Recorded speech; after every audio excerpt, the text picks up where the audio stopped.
Hey there, early risers and future morning champions. Are you tired of hitting that snooze button one too many times? Imagine starting your day feeling energized, focused, and ready to conquer the world. In today's video, we're diving into the transformative power of waking up early. So, grab your favorite drink and let's jump in.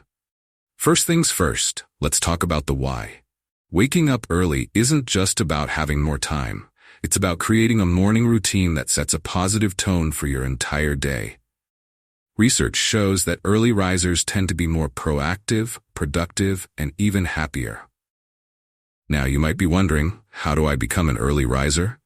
Well, here are 3 simple tips to help you make that transition without feeling like a zombie.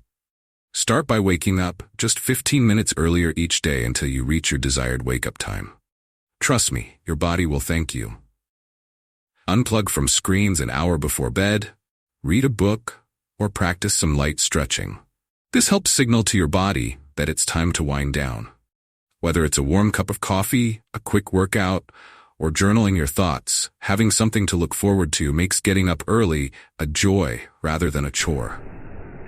Now, I know change can be challenging, but the benefits of waking up early can be life-changing. You'll find you have more time for yourself, whether it's to plan your day, pursue hobbies, or simply enjoy a peaceful moment before the chaos begins. So, are you ready to embrace the early morning lifestyle? If you found this video helpful, don't forget to hit that like button and subscribe for more tips on living your best life. Let's conquer those mornings together.